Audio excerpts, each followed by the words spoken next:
முதல் விஷயம் வெளிப்படையான நிர்வாகம், டிரான்ஸ்பரண்ட் கவர்மெண்ட், ஊழலற்ற ஆட்சி. இதை இதுவரைக்கும் யாரும் இப்படி தூக்கி சொல்லலை. நம்முடைய முதலமைச்சர் மட்டும்தான் இப்படி செஞ்சிருக்காருன்னு நம்ம காலரை தூக்கி சொல்லணும். மக்கள் காசுல இருந்து ஒரு பைசா கூட தொட மாட்டேன்னு இதுக்கு முன்னாடி ஆண்டவங்க தில்லா சொல்ல முடியுமா?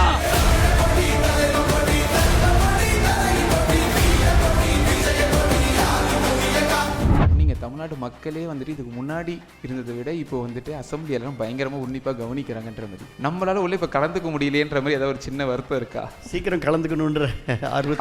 அப்போ இடைத்தேர்தலில் நிற்பீங்க. இப்போ உங்களுக்கு போட்ட ஓட்டு வந்துட்டு ஏடிஎம்காக போட்ட ஓட்டு, விஜயபாஸ்கர் அவருக்காக போட்ட ஓட்டு இல்லை அப்படிங்கிற மாதிரி சொல்கிறாங்க. நீங்கள் அந்த விமர்சனத்தை எப்படி சார் பார்க்குறீங்க? இல்லை, அது விமர்சனத்திற்கு விடை திருப்பி தேர்தல் வர்றப்ப நான் இன்னும் எவ்வளோ வாக்கு வித்தியாசத்தில் வெற்றி பெறுவேன்றதை வச்சு மக்களுக்கு விடை தெரியும்.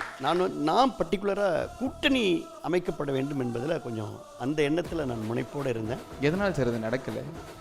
நடந்திருந்தால் இன்னும் பயங்கரமாக இருந்திருக்குமே. ஆமாம்மா, ஒட்டுமொத்தமாக முதலமைச்சர் காமிச்சார்ல. நீங்கள் ரொம்ப வருஷம் வந்து அரசியல் களத்தில் இருக்கீங்க. ஸோ நீங்கள் 5 முறை வந்துட்டு எம்எல்ஏவாக இருந்திருக்கேன். ஸோ அதே மாதிரி நம்ம ஸ்டாலின் அவர்களும் வந்துட்டு பல ஆண்டுகளாக வந்துட்டு மக்கள் பணியில் இருக்கார். அவரோட தோல்வி வந்து உங்களுக்கு எவ்வளோ ஷாக்கிங்காக இருந்துச்சு? அவருடைய தோல்வி அதிர்ச்சியாக தான் இருந்தது, எனக்கு கொஞ்சம் வருத்தமாகவும் இருந்தது. அப்போ இடைத்தேர்தலில் அவர் நிற்கிறதுக்கு ஏதாவது வாய்ப்பு இருக்குமா சார்? No comments.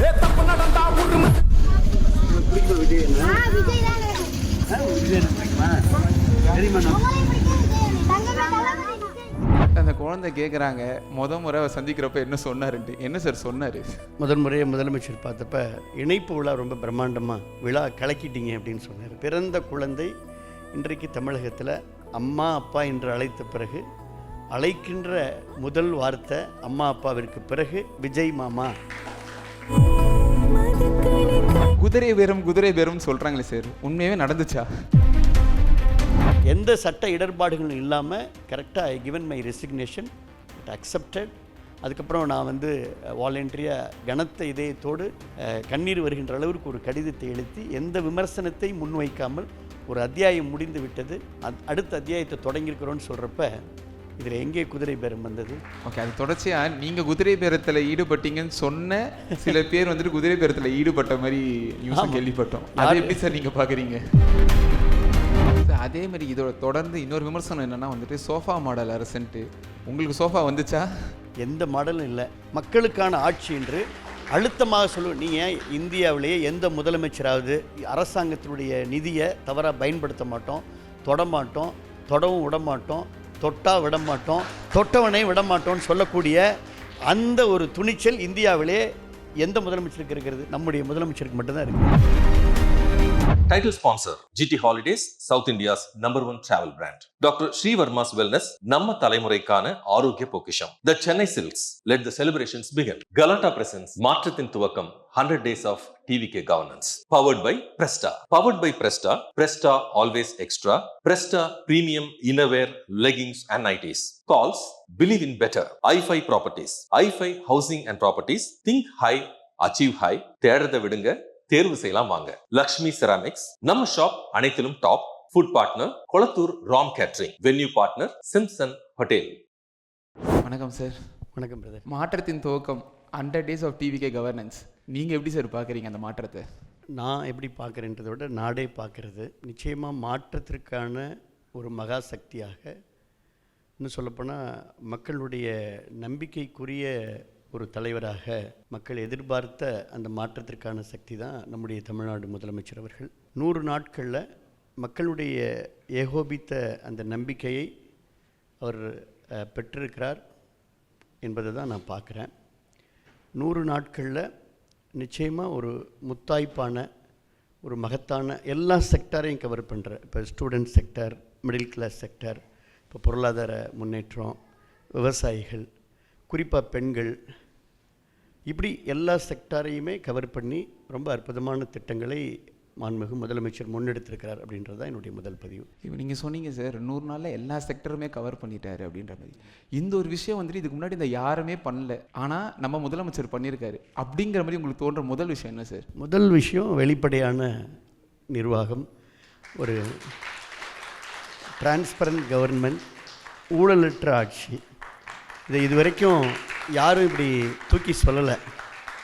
நம்முடைய முதலமைச்சர் மட்டும்தான் இப்படி செஞ்சுருக்காருன்னு நம்ம காலரை தூக்கி சொல்லலாம். இதுக்கு முன்னாடி இருந்த கவர்மெண்ட்டில் பண்ணாத ஒரு விஷயம் இப்போ நம்ம முதலமைச்சர் பண்ணியிருக்காரு, இந்த தாவேக கவர்மெண்ட் பண்ணியிருக்கு அப்படின்னா என்ன மாதிரி விஷயம் சார் சொல்லுவீங்க? இப்போ மாண்புமிகு முதலமைச்சர் அவர்கள் வந்த உடனே 150 கோடி நிதியை வந்து பட்ஜெட்டில் ஒதுக்கிட்டாங்க. கோதாவரி திட்டத்துக்கு 50 கோடி. இப்போ நதிநீர் இணைப்பு என்பது ஒரு மிகப்பெரிய ஒரு ட்ரீம் ப்ராஜெக்ட். இப்போ அந்த விஷயத்தை பார்க்குறேன். சட்டம் ஒழுங்கை பார்க்குறேன். இப்போ போதையில்லா தமிழ்நாடுக்கு முதலமைச்சர் எடுத்திருக்க முன்னெடுப்பு திட்டங்கள், சிங்கப்பெண் அதிரடிப்படை. இப்போ மாண்புமிகு அம்மா 100 யூனிட் மின்சாரம் கொடுத்தாங்க. இப்போ நம்முடைய முதலமைச்சர் 200 யூனிட் 500 யூனிட் கீழே பயன்படுத்துகிறவங்களுக்கு 200 யூனிட் மின்சாரம் கொடுக்கறது. ஸோ இந்த மாதிரியான விஷயங்கள்லாம் நான் பார்க்குறேன். சரி, இப்போ நீங்கள் சொன்னீங்க ஒரு விஷயம் கொஞ்ச நேரம் முன்னாடி, நம்ம முதலமைச்சர் வந்துட்டு ஊழல் ஒழிப்புன்றது வந்துட்டு சொல்கிற மாதிரி காலர் தூக்கி விட்டு சொல்லலாம் அப்படிங்கிற மாதிரி. அதேமாதிரி சட்டமன்றத்தில் ஊழல்ன்ற வார்த்தை வந்தாலே ஒரு தரப்பு வந்துட்டு பதறாங்க. எதனால் சார்? இல்லை, அது ஒட்டுமொத்தமாக இப்போ நாட்டு மக்களுக்கு தெரியும். இன்றைக்கி இது வரைக்கும் சட்டமன்றத்தை லைவே போடக்கூடிய அந்த துணிவே நம்முடைய முதலமைச்சருக்கு, நம்முடைய தமிழக வெற்றி கழகத்துடைய அரசாங்கத்துக்கு தான் வந்திருக்கு. இப்போ நாங்கள்லாம் சட்டமன்றத்தில் இருந்தப்போ நல்ல கருத்துக்களை முன்வைத்தாலும் கூட அதை எடிட் செஞ்சு ஆளுங்கட்சியினுடைய கருத்துக்கள் மட்டும்தான் மக்களுக்கு வரும். எதிர்க்கட்சியுடைய கருத்துக்கள் வந்து வராது, அது எடிட் செய்யப்படும். இப்போ டிரான்ஸ்பரண்டாக இருக்குது. இதுக்கே ஒரு பெரிய அதாவது என் மடியில் கனம் இல்லை, எனக்கு வழியில் பயம் இல்லை, என்னுடைய நடை நிமிர்ந்த நன்னடை நேர்கொண்ட பார்வை, எனக்கு நிலத்தில் யாருக்கும் அஞ்சா நஞ்சம் அப்படின்ற அந்த எண்ணம் இருந்தால் தான் அந்த கான்ஃபிடென்ட். நம்ம முதலமைச்சர் சொல்லுவார் கான்ஃபிடெண்ட்டாக இருங்கன்னு. அந்த கான்ஃபிடென்ட் இருக்கிறனால தானே லைவாக காமிக்கிறாங்க. ஸோ இப்போ மக்கள் தானே எஜமானர்கள். ஸோ இதுக்கே ஒரு பெரிய துணிச்சல் வேணும். லைவாக பாருங்கள். இப்போ சட்டமன்றத்தை 2 கோடி பேருக்கு மேலே இன்றைக்கி பார்க்க துவங்கியிருக்கிறேன். இதுவரை சட்டமன்ற நிகழ்வுகளை பொதுவாக கவனிக்காதவர்கள், அடுத்த நாள் பத்திரிகையில் தலைப்பு செய்த ஒரு வரியில் படிக்கிறவங்க, பொதுவாக வாட்ஸ்அப்பில், இப்போ இன்றைக்கு இன்ஸ்டாவில் ரீலில் கூட இன்றைக்கி சட்டமன்றத்துடைய நிகழ்வுகளை லைவாக நேரடியாக பார்க்குறப்ப அவங்களுக்கே புரிதில்லை. சரி, இப்போ நீங்கள் சொன்னீங்க தமிழ்நாட்டு மக்களே வந்துட்டு இதுக்கு முன்னாடி இருந்ததை விட இப்போ வந்துட்டு அசம்பிளியெல்லாம் பயங்கரமாக உன்னிப்பாக கவனிக்கிறாங்கன்ற மாதிரி, நம்மளால் உள்ள இப்போ கலந்துக்க முடியலையன்ற மாதிரி ஏதாவது ஒரு சின்ன வருத்தம் இருக்கா? சீக்கிரம் கலந்துக்கணுன்ற ஆர்வம். அப்போது இடைத்தேர்தலில் நிற்பீங்க அப்படி எடுத்துக்கலாமா? தலைவர் நல்லபடியாக முடிவு செய்வாங்க. இப்போ நான்லாம் பார்த்தீங்கன்னா 2001 25 ஆண்டு காலம் நான் அட் ஏஜ் ஆஃப் 26 ஒரு இளம் வயதில் சட்டமன்ற உறுப்பினர். இப்போ 25 ஆண்டு காலத்தில் இது வந்து என்னோடய 5th டைம் நான் எலெக்ட் ஆனேன். 5வது முறையாக சட்டமன்ற உறுப்பினராக தேர்ந்தெடுக்கப்பட்டேன். இந்த முறை கூட தளபதியோட அலையில் நான் அந்த அலை இருந்த பொழுதும் கூட நான் வந்து 62,000 வாக்கு வித்தியாசத்தில் 62,073 வாக்கு வித்தியாசத்தில் ராலிமலை வெற்றி பெற்றேன். இப்போ இந்த லைவ் போகிற இந்த சுச்சுவேஷனில் நம்ம இல்லைன்ற ஏக்கம் எனக்கு நிறையவே இருக்குது. விரைவில் அந்த ஏக்கம் சரியாக தொடர்ச்சியாக இதை ஒன்று கேட்டுடலான் இருக்கேன் சார். அப்போது நிறைய பேர் ஒரு விமர்சனம் என்ன வைக்கிறாங்கன்னா, இப்போ உங்களுக்கு போட்ட ஓட்டு வந்துட்டு ஏடிஎம்காக போட்ட ஓட்டு, விஜயபாஸ்கர் அவருக்காக போட்ட ஓட்டு இல்லை அப்படிங்கிற மாதிரி சொல்கிறாங்க. நீங்கள் அந்த விமர்சனத்தை எப்படி சார் பார்க்குறீங்க? இல்லை, அது விமர்சனத்திற்கு விடை வந்து திருப்பி தேர்தல் வர்றப்ப நான் இன்னும் எவ்வளோ வாக்கு வித்தியாசத்தில் வெற்றி பெறுவேன்றதை வச்சு மக்களுக்கு விடை தெரியும் சார். அதே மாதிரி வந்துட்டு நம்ம முதலமைச்சர் வந்துட்டு எம்எல்ஏஸ்க்கும் இப்போ கார்லாம் கொடுத்துருக்காங்கல்ல சார், இப்போ வந்துட்டு போகுது. அதை நீங்கள் எப்படி சார் பார்க்குறீங்க அந்த இனிஷியேட்டிவ்? நான் பொதுவாக சொல்லேன், நான் ஒரு மெடிக்கல் டாக்டர்.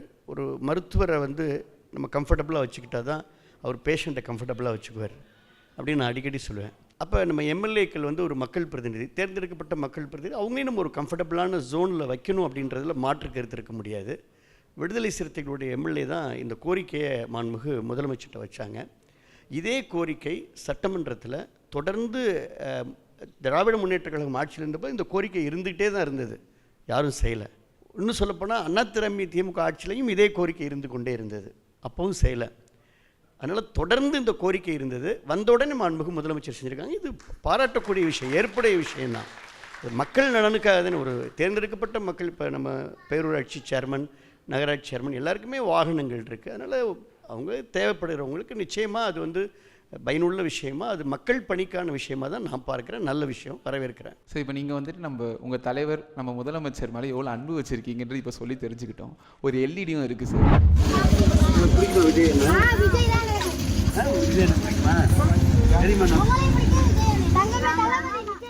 அந்த குழந்தை கேட்குறாங்க முறை சந்திக்கிறப்ப என்ன சொன்னாருன்ட்டு. என்ன சார் சொன்னார்? முறையாக முதலமைச்சர் பார்த்தப்ப இணைப்பு விழா ரொம்ப பிரம்மாண்டமாக நடத்தியிருந்தோம். 15,000க்கும் மேற்பட்ட பொறுப்பாளர்கள் ஒட்டுமொத்தமாக புதுக்கோட்டை மாவட்டம். மாண்புமிகு முதலமைச்சர் வந்து விழா கலக்கிட்டீங்க அப்படின்னு சொன்னார். ஃபஸ்ட்டு இதுதான். அந்த வார்த்தை வந்து அந்த ஒரே ஒரு வார்த்தை தான். அந்த ஒரு வார்த்தையில் எல்லா அர்த்தங்களும் இருக்கதா நான் எடுத்துக்கொண்டேன். ரொம்ப சந்தோஷமாக இருந்தது. நீங்கள் அவரை மீட் பண்ணிட்டு தொகுதிக்கு போகிறப்போ வந்துட்டு உங்களுக்கு என்ன மாதிரி ரெஸ்பான்ஸ் இருந்துச்சு சார்? இல்லை, ரொம்ப நல்லா இருந்தது. குறிப்பாக வந்து நம்ம எல்லாருமே சொல்கிறோம் ஜென்சி கிட்ஸ் அப்படின்னு சொல்கிறோம். அந்த இளைஞர்களையும் அந்த இளைஞர்கள்ட்ட அபரிமிதமான ஆதரவு மாண்புமிகு முதலமைச்சருக்கு இருக்கிறத பார்த்தேன். அதையும் தாண்டி நான் கூட இப்போ சமீபத்தில் ஒரு அறிமுக நிகழ்வில் பேசியிருந்தேன். பிறந்த குழந்தை இன்றைக்கு தமிழகத்தில் அம்மா அப்பா என்று அழைத்த பிறகு அழைக்கின்ற முதல் வார்த்தை அம்மா அப்பாவிற்கு பிறகு விஜய் மாமா அப்படின்னு தான் அழைக்கிறாங்க தமிழகத்தில். இதுதான் யதார்த்தமான உண்மை. நம்ம அந்த வாகனத்தை கொண்டு போய் நம்ம சாதாரணமாக தாவேக்கா கொடியோடு நம்ம கிராமங்களில் செல்கிற போது குறிப்பாக இப்போ பார்த்த மாதிரி பள்ளி குழந்தைகள், கல்லூரி மாணவர்கள், அதையும் தாண்டிக்கூடிய குழந்தைகள் நான் வரேன் அந்த டைலாக்கை மழலையோடு சொல்கிறப்ப இவ்வளோ பெரிய இதயங்களை, கோடிக்கணக்கான இதயங்களை நம்முடைய முதலமைச்சர், தமிழக வெற்றிக் கழகத்துடைய தலைவர் வென்றிருக்கிறார் என்றதை நான் பார்க்குறேன். எந்த விஷயத்தையுமே நம்ம அதிகாரத்தால் நம்ம வெல்ல முடியாது, அக்கறையால் தான் வெல்ல முடியும், அன்பால் தான் வெல்ல முடியும். அன்பால், அரவணைப்பால், அக்கறையால் வென்றக்கூடிய முதலமைச்சராக இந்த 100 நாள் சாதனை முதலமைச்சரை நான் பார்க்குறேன். உங்ககிட்ட யாராவது வந்து சொன்னது உங்களை ரொம்ப நெகிழ வச்சிருக்கா? மக்கள்லேருந்து இவரை பற்றி பேசினது ஏதாவது ஒரு விஷயம்? ஏன்னா இவ்வளோ அன்பு வச்சுருக்காங்களே இவர் மேலே, நீங்களே வந்துட்டு கொஞ்சம். நல்ல கொஸ்டின், வெரி குட் கொஸ்டின். இப்போ சமீபத்தில் நான் ஒரு திருமண நிகழ்வில் கலந்து கொண்டப்போ யூஸ்வலாக நான் வந்து எல்லோரும் மாதிரி அப்படியே போய் விஐபி மாதிரி இறங்கி அப்படி அப்படி போகிற கேரக்டரில் நான் எப்போதுமே ரோல் அண்ட் ரோல் மக்களோட மக்களாக இருக்கிற ஒரு பொது வாழ்க்கையில் பயணிக்கிறேன்னா பெண்கள்கிட்ட ரொம்ப ரொம்ப ஜோவியலாக பேசுவேன். ஸோ எல்லாரோடையும் உட்காந்து ஒரு காஃபி சாப்பிட்டுட்டு ஒரு திருமண விழாவில் பேசினப்ப நான் அவங்கள்ட்ட கேட்டேன், நீங்கள் என்னை கேட்ட மாதிரி நம்முடைய முதலமைச்சர் தளபதி அவருடைய ஆட்சி எப்படி இருக்கிறது, உங்களுக்கு இதில் என்ன பிடிச்சிருக்கு அப்படின்னு கேட்டேன். அவங்க என்ன சொல்லியிருப்பாங்கன்னு நினைக்கிறீங்க? திட்டங்களை சொல்லலை, முதலமைச்சராக தளபதி விஜய் இருக்கிறதே எங்களுக்கு சந்தோஷம் அப்படி தான் சொன்னாங்க என்கிட்ட. அவர் வந்துட்டு கட்சி ஆரம்பித்து 3 வருஷத்தில் ஆட்சியை பிடிச்சிட்டு 2 வருஷத்தில் ஓகே. நீங்கள் அவர் கட்சி ஆரம்பிக்கிறப்போ நீங்கள் நினச்சிங்களா சார் அவர் இந்த ஆட்சியை பிடிச்சிருவாருன்ற மாதிரி? எல்லாருக்கும் இருந்த ஒரே எண்ணங்கள் தான் எங்களுக்கும் இருந்தது. இருந்தாலும் பொதுவாக நான் வந்து தமிழகத்திலே வந்து தேர்தல் களத்தில் தாவேக்காவை இன்னும் சொல்லப்போனால் விமர்சிக்காத தன் தம்பிங்களை வந்து எந்த விதமான ஒரு எதிர்மறையான கருத்துக்களை நான் தேர்தல் களத்தில் நான் பயன்படுத்தலை. காரணம், அதிமுக என்பது திமுகவுடைய எதிர்ப்பு சக்தி அப்படின்ற ஒரு கான்செப்டில் தான் உருவானது. அதிமுகன்ற இயக்கமே எம்ஜிஆர் அவர்கள் வந்து திமுகவை எதிர்ப்பாக தான் உருவாக்கினார். அதே போல் நம்முடைய மாண்புமிகு தமிழக வெற்றிக் கழக தலைவரும் திமுகவுடைய எதிர்ப்பில் தான் இயக்கத்தை வந்து தன்னுடைய கொள்கை தலைவர்களை முன்னெடுத்து உருவாக்கினார். ஸோ எங்களுக்கும் அதாவது எங்களுக்குன்னா நீங்கள் கேட்ட அந்த காலகட்டத்தில் இல்லை. அதனால் நான் பர்டிகுலராக கூட்டணி அமைக்கப்பட வேண்டும் என்பதில் கொஞ்சம் அந்த எண்ணத்தில் நான் முனைப்போடு இருந்தேன். நான் எடுத்த சர்வேயில் நல்ல ஒரு பர்சன்டேஜ் வந்து மார்க்கபிள் பர்சன்டேஜ் வந்திருந்தது தகவலுக்காக. சார் நீங்கள் இப்போ சொன்னீங்க அப்போ அவர் கூட கூட்டணி வைக்கிறதுக்கு நான் நிறைய முயற்சி எடுத்தேன்ட்டு. எதனால் சார் அது நடக்கலை? நடந்திருந்தால் இன்னும் பயங்கரமாக இருந்திருக்குமே. ஆமாம்மா, ஒட்டுமொத்தமாக முதலமைச்சர் காமிச்சார்ல அந்த மாதிரி ஆயிருந்திருக்கும். இப்போ அடுத்த கேள்வி வந்துட்டு இப்போ நீங்கள் செய்த இந்த செய்கையோட ஆரம்ப புள்ளி தான் சார். நீங்கள் ரொம்ப வருஷம் வந்து அரசியல் களத்தில் இருக்கீங்க. ஸோ நீங்கள் 5 முறை வந்துட்டு எம்எல்ஏவாக இருந்திருக்கேன்ட்டு. ஸோ அதே மாதிரி தான் நம்ம ஸ்டாலின் அவர்களும் வந்துட்டு பல ஆண்டுகளாக வந்துட்டு மக்கள் பணியில் இருக்கார். அவரோட தோல்வி வந்து உங்களுக்கு எவ்வளோ ஷாக்கிங்காக இருந்துச்சு? இல்லை, உண்மையிலுமே எனக்கு வருத்தம் தான். ஏன்னா ஒரு முதலமைச்சராக இருந்தவர் அவருடைய தொகுதியில் நல்ல திட்டங்களையும் செஞ்சுருக்கிறாரு. மாற்றான் தோட்டத்துக்கும் மாற்றான் தோட்டத்து மல்லிகைக்கும் மனம் உண்டு என்று சொல்லக்கூடுகின்ற பேரங்கிற அண்ணா வழியில் தான் வந்தோம். அவருடைய தோல்வி அதிர்ச்சியாக தான் இருந்தது, எனக்கு கொஞ்சம் வருத்தமாகவும் இருந்தது. அப்போ இடைத்தேர்தலில் அவர் நிற்கிறதுக்கு ஏதாவது வாய்ப்பு இருக்குமா சார்? நோ கமெண்ட்ஸ், இது அவங்க தான் முடிவு செய்யணும். Super sir. இப்போ இது தொடர்ச்சியாக இன்னொரு கேள்வி நான் கேட்டே ஆகணும். இந்த கான்ட்ரவர்சிக்கு நீங்கள் தான் முற்றுப்புள்ளி வைக்கக்கூடிய ஒரே ஆள். குதிரை பேரம்னு சொல்கிறாங்களே சார், உண்மையாகவே நடந்துச்சா? அப்போ நீங்கள் நிறைய பேர் கேட்குறாங்க, நீங்கள் எவ்வளோ வாங்குனீங்க விஜய் சார் கிட்டேன்னு கேட்குறாங்க. உங்களுக்கு தெரியும், குதிரை பேரம் அப்படின்ற அந்த பேச்சுக்கே இடமில்லாத அரசாக தான் இந்த அரசாக இருக்குது. நானே சொன்னது போல் உணர்வால் தான் ஒன்றுபட முடியும். அதிகாரத்திற்காக மட்டுமே வந்து ஒரு அரசியலில் ஒரு இடம் மாறுகிறது அப்படின்னா, இப்போ 5 ஆண்டு காலம் திமுக ஆட்சியில் இருந்தது. இந்த திமுக எங்கள் மீது பல்வேறு அவதூறு, இப்போ நீங்கள் சொல்கிறது போல் வழக்குகளையும் போட்டாங்க. அதெல்லாம் எதிர்த்து நாங்கள் களத்தில் வந்து திமுகவை எதிர்த்து தான் நாங்கள் களத்தில் பணியாற்றி கொண்டிருந்தோம். அப்போ வந்து எந்த ஜம்பிங்கோ அந்த மாதிரியெல்லாம் அந்த எண்ணமே இல்லை. ஆனால் நான் உங்கள்கிட்ட சொன்னது போல் தேர்தலுக்கு முன்னதாகவே எங்களுடைய எண்ணம் தமிழக வெற்றி கழகத்தோடு கூட்டணி வைக்க வேண்டும் என்று அன்றைக்கு தலைமையை நான் கடுமையாக வலியுறுத்தினோம். அதை அவர் ஏற்கவில்லை. தேர்தல் முடிந்து அதற்கு பின்னால் ரிசல்ட் வந்ததுக்கப்புறமும் 4ஆம் தேதி இரவுலேருந்து நாங்கள் கடுமையாக வலியுறுத்துகிறோம். நீங்கள் அங்கே 107, நம்ம 47, அவங்க வந்து திராவிட முன்னேற்ற கழகத்தில் அலையன்ஸில் இருந்த மற்றவங்களை போய் நம்ம அவங்க எல்லாரையும் அவங்க கேட்க வேண்டிய நிலை இல்லை. நம்ம 47 பேரும் நம்ம வந்து மக்கள் ஆதரித்த தமிழக வெற்றிக்கழக அரசுக்கு நம்ம வந்து ஆதரவு கொடுத்துடலான்னு வலியுறுத்துகிறோம். அதுவும் ஏற்கப்படலை. அதுக்கப்புறம் நாங்கள் வந்து 25 சட்டமன்ற உறுப்பினர்கள் முதலமைச்சருக்கு ஆதரவாக சட்டமன்றத்தில் நாங்கள் வாக்களிக்கிறோம். அதை மக்கள் பார்த்துக்கிட்டு இருந்தாங்க. அதுக்கப்புறமும் எங்களுக்கு வந்து அந்த மனம் இடம் கொடுக்காதனால தான் நாம் யாரை விரும்பினோமோ அந்த பாதையில், மக்கள் யாரை ஏற்றுக்கொண்டாங்களோ அந்த பாதையில் நம்ம பயணிக்கணும் அப்படின்றத முடிவு எடுப்பதற்கு முன்னாடி எனக்காக வாக்களித்த எங்களுடைய தொகுதி மக்கள், எனக்காக என்னோடு உழைத்த எங்களுடைய கழக நிர்வாகிகள், ஒன்றிய செயலர், நகர செயலர் எல்லாரையும் சென்று கருத்து கேட்டோம். மாவட்டம் முழுக்க பல்வேறு கூட்டங்கள் எடுத்து கருத்து கேட்குறோம். நீங்கள் சொன்னால் நம்ப மாட்டீங்க, ஒட்டுமொத்தமாக 95% எங்களுடைய கழக நிர்வாகிகள், எங்களுடைய தொகுதியை எனக்காக வாக்களித்தவர்கள், எனக்காக உழைத்தவர்கள், என்னோடு பயணிக்கிறவர்கள் எல்லாருமே நீங்கள் தமிழக வெற்றி கழகத்தில் தான் நீங்கள் முழுமையாக இணைக்க வேண்டும் என்று மக்கள் சொன்ன அந்த கருத்தின் அடிப்படையில் எந்த சட்ட இடர்பாடுகளும் இல்லாமல் கரெக்டாக ஐ given my resignation, it accepted. அதுக்கப்புறம் நான் வந்து வாலண்டரியாக கனத்த இதயத்தோடு கண்ணீர் வருகின்ற அளவிற்கு ஒரு கடிதத்தை எழுதி எந்த விமர்சனத்தை முன்வைக்காமல் ஒரு அத்தியாயம் முடிந்து விட்டது, அடுத்த அத்தியாயத்தை தொடங்கியிருக்கிறோன்னு சொல்கிறப்ப இதில் எங்கே குதிரை பேரம் வந்தது? ஓகே, அது தொடர்ச்சியாக நீங்கள் குதிரை பேரத்தில் ஈடுபட்டீங்கன்னு சொன்ன சில பேர் வந்துட்டு குதிரை பேரத்தில் ஈடுபட்ட மாதிரி நியூஸ் கேள்விப்பட்டோம். அது எப்படி சார் நீங்கள் பார்க்குறீங்க? இல்லை, அது வந்து அரசியல் அப்படி தான். உங்களுக்கு வந்து மாண்புமிகு நம்முடைய தமிழ்நாடு முதலமைச்சர் பல மாவட்டங்களில் கடலூருக்கு செல்ல முடியாத நிலை, திருவண்ணாமலைக்கு செல்ல முடியாத நிலை, நீங்கள் தருமபுரிக்கு செல்ல முடியாது, ஏன் புதுக்கோட்டைக்கே மாண்புமிகு முதலமைச்சர் தமிழக வெற்றி கழகத்துடைய தலைவர் தளபதி அவர்கள் பிரச்சாரத்துக்கு ஒருவேளை பிரச்சாரத்திற்கு அவர் வந்திருந்தால் இன்றைக்கு அவர் 150 இடங்களுக்கு மேலே அவர் பெற்றிருப்பார். ஜனநாயகன் படம் ரிலீஸ் ஆக விட்டிருந்தால் அவர் இன்னும் அதிகமான வாக்குகளை அவர் பெற்றிருப்பார். ஸோ அவரை வந்து அன்றைக்கு இருந்த ஆட்சியாளர்கள் அவருக்கு கடுமையான நெருக்கடியை கொடுத்தார்கள். அவர் பிரச்சார கூட்டங்களை எவ்வளவு காவல்துறை வைத்து நெருக்கடி கொடுக்க முடியுமோ அவ்வளோ நெருக்கடியெல்லாம் கொடுத்தார்கள். அதனால் நீங்கள் இந்த வெற்றியை எப்படி பார்க்கணுன்னா, பல மாவட்டங்களுக்கு பிரச்சாரத்துக்கே போகாமல் ஒரு சில மாவட்டத்துக்கு மட்டுமே பிரச்சாரத்துக்கு சென்று ஒரு சில மணித்துளிகள் மட்டுமே பேசி இன்றைக்கு இவ்வளோ பெரிய மகத்தான வெற்றியை பெற்றிருக்கிறார் என்று சொன்னால், இனி வரக்கூடிய எந்த தேர்தலாக இருந்தாலும் தமிழக வெற்றி கழகம் 100% வெற்றியை பெறும். அதுதான் உண்மை. நீங்கள் பார்க்க தான் போகிறீங்க. நெருக்கடிகளை தாண்டி நெருப்பாற்றில் நீந்தி வந்த தலைவராக மாண்புமிகு நம்முடைய தளபதி அவர்களை நான் பார்க்கின்றேன். சார், அதே மாதிரி இதோட தொடர்ந்து இன்னொரு விமர்சனம் என்னென்னா வந்துட்டு சோஃபா மாடல் அரசுன்ட்டு. உங்களுக்கு சோஃபா வந்துச்சா? எந்த மாடலும் இல்லை. இந்த மாடல் தமிழக வெற்றி கழகத்துடைய மாடல். வெளிப்படையான, நேர்மையான, திறனோடு, இன்னும் சொல்லப்போனால் மக்களுக்கான ஆட்சி என்று இன்றைக்கி சுதந்திர தினத்தில் வீர பிரகடனத்தை மரியாதைக்குரிய முதலமைச்சர், இது மக்களுக்கான ஆட்சி என்று அழுத்தமாக சொல்லுவேன். நீங்கள் இந்தியாவிலேயே எந்த முதலமைச்சராவது எனக்கு நான் அரசாங்கத்தினுடைய நிதியை தவறாக பயன்படுத்த மாட்டோம், தொடவும் விடமாட்டோம், தொட்டால் விடமாட்டோம், தொட்டவனை விடமாட்டோம்னு சொல்லக்கூடிய அந்த ஒரு துணிச்சல் இந்தியாவிலே எந்த முதலமைச்சருக்கு இருக்கிறது? நம்முடைய முதலமைச்சருக்கு மட்டும்தான் இருக்கிறது. வருங்காலத்தில் வந்து நம்ம இனிமேல் எப்படி செயல்படணும், நான் வந்து எப்போதுமே I am a people friendly person. So என் தொகுதி எனக்கு முக்கியம். எல்லோரும் மண்ணை நேசிப்பாங்க, நான் சுவாசிப்பேன், புதுக்கோட்டை மண்ணை சுவாசிக்கிறேன். அதனால தான் நான் இணைப்புல விட காவிரி, வைகை, குண்டாறு திட்டத்திற்கு நிதி ஒதுக்கணும், ஜல்லிக்கட்டுக்கு மாண்புமிகு முதலமைச்சர் வரணும். முதலமைச்சர் பார்த்தப்ப நான் சொன்னேன், புதுக்கோட்டையில் ஜல்லிக்கட்டு, தமிழ்நாட்டிலே அதிகமான ஜல்லிக்கட்டு புதுக்கோட்டையில் தான் நடக்கும், நீங்கள் ஜல்லிக்கட்டு விழாவிற்கு வர வேண்டும் என்று நான் முதலமைச்சரை அழைச்சேன். முதலமைச்சர் okay sure I will come அப்படின்னு சொன்னார். அதெல்லாம் எனக்கு பொதுமக்கள் சார்ந்த விஷயத்தினால தான் இன்றைக்கு நாங்களும் மாற்றத்திற்கான மகாசக்தியோடு நாங்கள் இணைந்திருக்கின்றோம்.